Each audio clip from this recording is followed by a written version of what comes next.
Hey guys, this is Lee. It is really spring now because it's like 7 o'clock in the evening and I still got some light to shoot a quick and dirty What's in Bloom in April video. So let's get going. So it's really hard to arrange these flowers without being in danger of breaking off a spike or a flower.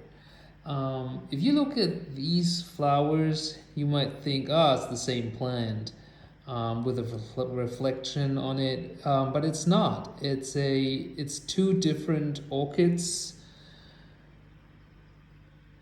as you can see, but the blooms look very similar, and the reason is this one here is a Sogo Relax with this beautiful, in the sunlight, the color is just magic, right? It has these waxy flowers, and it has been in bloom for a while now. Actually,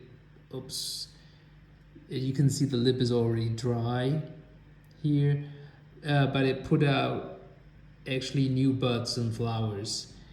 And so this is the Sogo, Phalaenopsis Sogo Relax. And I hope I'm not breaking off anything. And then this guy here is a Sogo Relax Crossballina. And this Crossballina gives this plant or this orchid a different fragrance. The Sogo Relax supposedly does have fragrance, but actually I'm not detecting much. Maybe it's just the individual that's not putting out a fragrance. But this one here I bought from Lucas. Actually, that was my first contact with an orchid nursery. I went to a little small orchid show close by where I live, and I saw this orchid, and that was 25 euro. And I thought back and forth if I should do it. I never spent that much money on an orchid, and it was sold by Luca Orchidin. And this one, Sogo Relax Crossballina, has a very sweet, sweet fragrance. It's a very pleasant one. Yeah, I don't know how to describe this elsewise. It's really nice. If you look at in the sunlight, you might think that the Sogo Relax has a nicer color because it's kind of pinkish. And it does look like this right now, but most of the time, actually, in real life, this Sogo Relax Crossballina has the nicer flower because the color is a bit more intense, and the individual Sogo Relax I have here, you don't see it. You might see from the back. It has those spots which aren't as nice. I guess if you find the right individual, the Sogo Relax won't have any spots either. But well, this one does have spots. If the sun is not reflecting all that much, you can see it. So this is why I love my Sogo Relax Crossballina more, in addition to the very nice fragrance. This orchid here I showed you before. I'm keeping it in full water culture. It is just growing in full water culture like that. It is a reverse osmosis water. The water normally has like up to 100 ppm fertilizer in it, and it just grows under a 2-watt LED light in the back there. It has been growing there for a year now, and it rebloomed. Well, I think that's the easiest Phalaenopsis that I have. Very little care. This one here I have in sphagnum moss and bark. I kind of have a problem with the roots. I mean, it doesn't have a root problem. You can see it's well hydrated. But it seems that it was always dependent on one or two single roots, and now I can see it finally put out more roots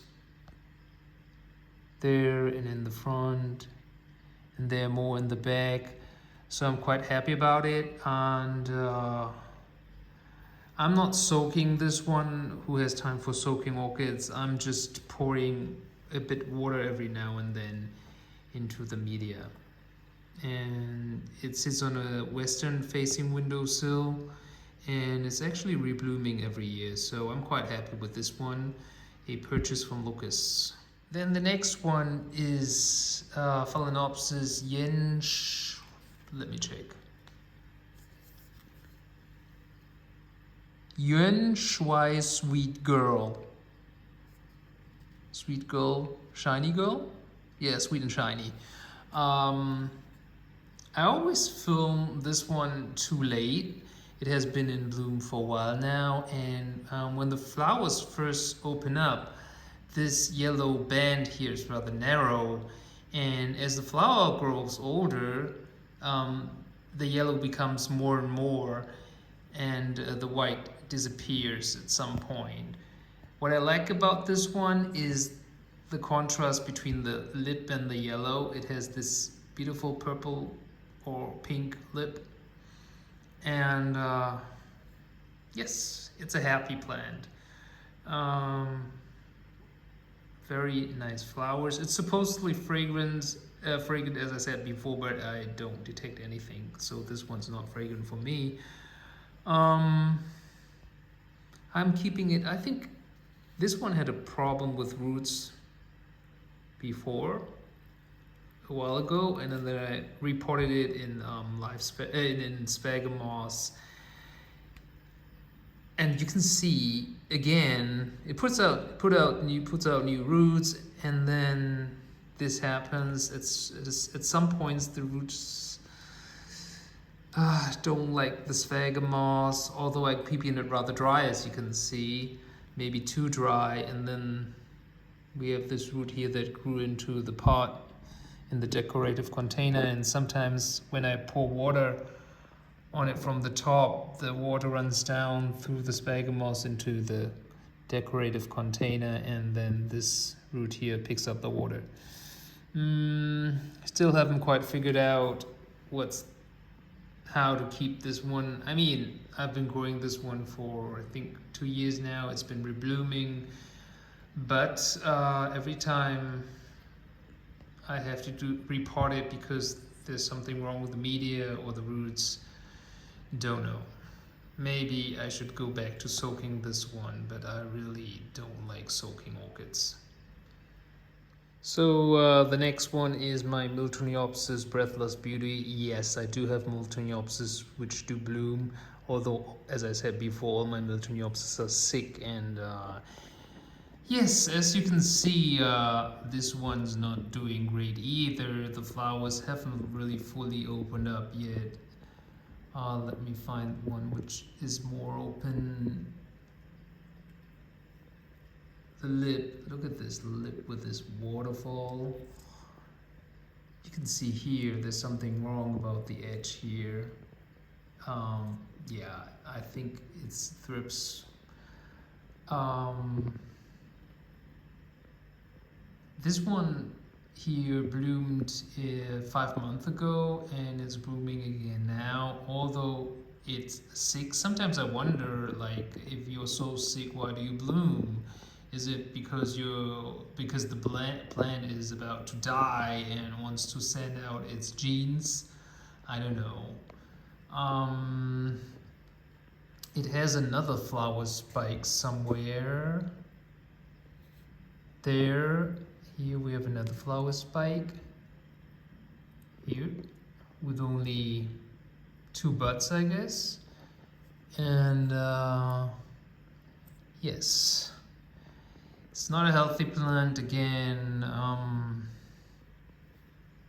Too bad. It's living in full Sphagomoss. I'll have to repot it after the bloom.